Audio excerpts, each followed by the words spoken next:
സാമ്പത്തിക തർക്കവുമായി ബന്ധപ്പെട്ട വിഷയത്തിൽ കടുത്തുരുത്തി പോലീസ് സ്റ്റേഷനിൽ വിളിച്ചു വരുത്തിയയാൾ കുഴഞ്ഞു വീണ് മരിക്കാനിടയായ സംഭവത്തിൽ പ്രതിഷേധവുമായി കോൺഗ്രസ്. ഞെഴൂർ മടത്തിപ്പറമ്പ് കുറുവംപറമ്പിൽ സ്റ്റീഫൻ ചാണ്ടിയാണ് വെള്ളിയാഴ്ച വൈകുന്നേരം 5 മണിയോടെ സ്റ്റേഷനിൽ കുഴഞ്ഞു വീണത്. ഇദ്ദേഹത്തെ സ്വകാര്യ ആശുപത്രിയിൽ പ്രവേശിപ്പിച്ചെങ്കിലും ജീവൻ രക്ഷിക്കാൻ കഴിഞ്ഞില്ല. പോലീസിന്റെ ഭീഷണിയും സമ്മർദ്ദവുമാണ് മരണകാരണമെന്ന് ആരോപിച്ചായിരുന്നു കോൺഗ്രസിന്റെ നേതൃത്വത്തിൽ കടുത്തുരുത്തി പോലീസ് സ്റ്റേഷനിലേക്ക് മാർച്ച് നടത്തിയത്. കുറ്റക്കാരായ പോലീസ് ഉദ്യോഗസ്ഥർക്കെതിരെ നടപടി സ്വീകരിക്കണമെന്ന് കോൺഗ്രസ് ആവശ്യപ്പെട്ടു. സാമ്പത്തിക വിഷയങ്ങൾക്ക് പോലീസിന് ഇടപെടാൻ സാധ്യമല്ലെന്ന ഔദ്യോഗിക നിയമത്തെ മറികടന്നാണ് സ്റ്റീഫനുമേൽ പോലീസ് സമ്മർദ്ദം ചെലുത്തിയതെന്നാണ് കോൺഗ്രസിന്റെ പ്രധാന ആക്ഷേപം. സ്റ്റേഷനിൽ കുഴഞ്ഞു വീണ സ്റ്റീഫന് മതിയായ ചികിത്സ ലഭ്യമാക്കില്ലെന്നും ഇവർ ആക്ഷേപമുന്നയിച്ചു. കോൺഗ്രസ് ഓഫീസിൽ നിന്നും പ്രതിഷേധ പ്രകടനമായി മാർക്കറ്റ് ജംഗ്ഷൻ ചുറ്റി പോലീസ് സ്റ്റേഷൻ പടിക്കൽ പ്രതിഷേധക്കാർ എത്തിയത്.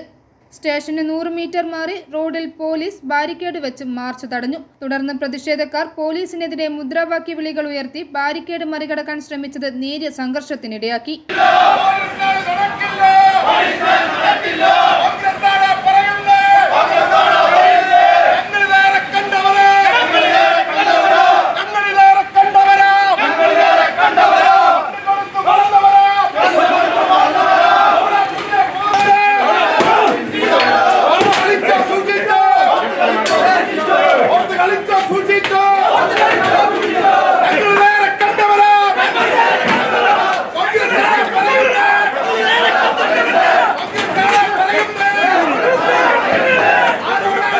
ആഭ്യന്തരമന്ത്രി തിരുവഞ്ചൂർ രാധാകൃഷ്ണൻ MLA പ്രതിഷേധ സമരം ഉദ്ഘാടനം ചെയ്തു.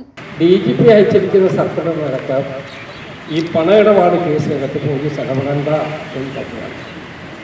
ഇവിടെ പണമിടപാട് കേസിലാണ് ഇവിടെ പോലീസ് ഇടപെട്ടത് എന്നുള്ളതുകൊണ്ട് ഏത് പണത്തോടൊപ്പമാണ് പോലീസ് നിന്നത് എന്നൊരു ചോദ്യം മാത്രമേ നമ്മുടെ മുമ്പിലുള്ളൂ.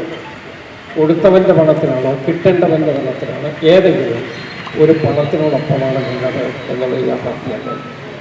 പണമിടപാട് കേസിനകത്ത് പോലീസിന് എന്താ കാര്യം? അത് നീതിന്യായ വ്യവസ്ഥയുടെ ഭാഗമാണ്. അങ്ങനെ ഉണ്ടെങ്കിൽ സിവിൽ കോടതിയുടെ ആവശ്യം എന്താണ്? സിവിൽ കോടതി പിരിച്ചുവിട്ടാൽ പറയും.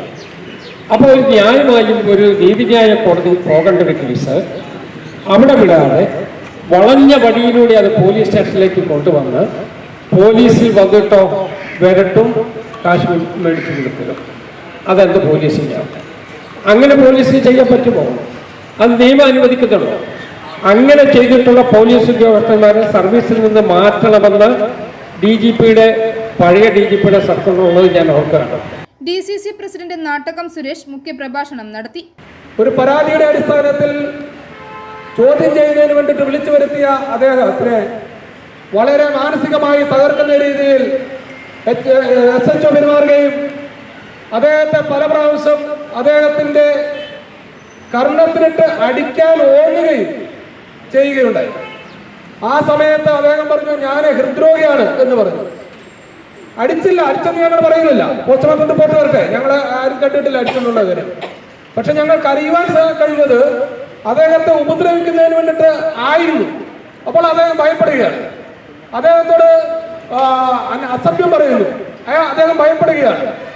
കോൺഗ്രസ് നേതാക്കളായ Cherian K. Jose, Sunu George, MK Sambuji, Mon Makkil, James Pullappally, Sreelekha Manilal തുടങ്ങിയവർ പ്രസംഗിച്ചു.